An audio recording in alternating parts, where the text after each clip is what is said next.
আরজিকর আর্থিক দুর্নীতি মামলায় 15টি জায়গায় তল্লাশির পর সিবিআই 14টি নোটিশ ইস্যু করলো। অর্থাৎ 14 জনকে তলব করা হয়েছে সিবিআইয়ের তরফ থেকে নিজাম প্যালেসে এই আরজিকর যে দুর্নীতি, আর্থিক দুর্নীতি সেই মামলায় জিজ্ঞাসাবাদের জন্য। এই 14 জনের মধ্যে সন্দীপ ঘোষ, সঞ্জয় বশিষ্ঠ, দেবাশিস সোম যেমন রয়েছেন, তার পাশাপাশি এই মামলার এফআইআরে যাদের নাম রয়েছে, অর্থাৎ যে সংস্থাগুলির নাম রয়েছে, সেই সংস্থার দায়িত্বপ্রাপ্ত ব্যক্তিদেরকেও তলব করা হয়েছে জিজ্ঞাসাবাদের জন্য।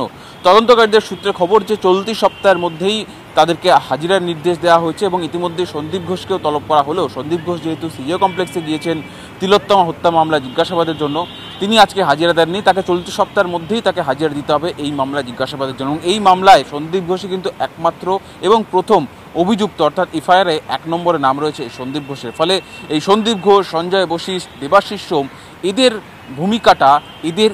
ভূমিকা 2020 সাল থেকে 2024 পর্যন্ত ওই হাসপাতালের টেন্ডার থেকে শুরু করে খুঁটিনাটি হাসপাতালের চিকিৎসা সামগ্রী থেকে অন্যান্য ব্যবহার্য সামগ্রী কেনা, সেই ক্ষেত্রে তাদের ভূমিকা কী ছিল, টেন্ডার কিভাবে হয়েছিল, টেন্ডারের ক্ষেত্রে কোন কোন সংস্থা অংশগ্রহণ করেছিল, অর্থাৎ সামগ্রিকভাবে হাসপাতালের খুঁটিনাটি সমস্ত তথ্যের জানার ক্ষেত্রেই কিন্তু এই তলব করা হয়েছে। এবং ইতিমধ্যে বেশ কিছু নোটিশ সিবিআইয়ের কাছে এসে পৌঁছেছে।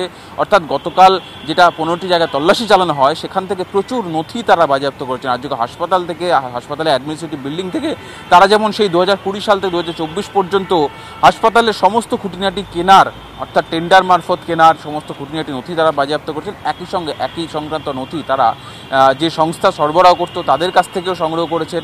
ফলে সব মিলিয়ে এই হাজিরা এই 14 জনকে তলব করা এবং তলব করে জিজ্ঞাসাবাদ করে বয়ান রেকর্ড করা এবং সন্দীপ ঘোষের ভূমিকাটা যাচাই করে নেওয়া এই তদন্তের অত্যন্ত গুরুত্বপূর্ণ একটা অংশ বলেই সিবিআই সূত্রে খবর। এবং সেই জন্যই তেরে ফুরে সিবিআই এই তদন্তে নেমেছে এবং ইতিমধ্যেই বিশেষ দল গঠন করা হয়েছে, অর্থাৎ সিবিআইয়ের নিজাম প্যালেসের অ্যান্টি করাপশন ব্রাঞ্চ এবং ইকোনমিক অফেন্স উইং, অর্থাৎ ইওডব্লিউর অফিসারদেরকে রাখা হয়েছে এবং তদন্তকারী অফিসার হিসেবেও যাকে নিয়োগ করা হয়েছে তিনিও ইকোনমিক অফেন্স উইংয়ের একজন দায়িত্বপ্রাপ্ত অফিসার।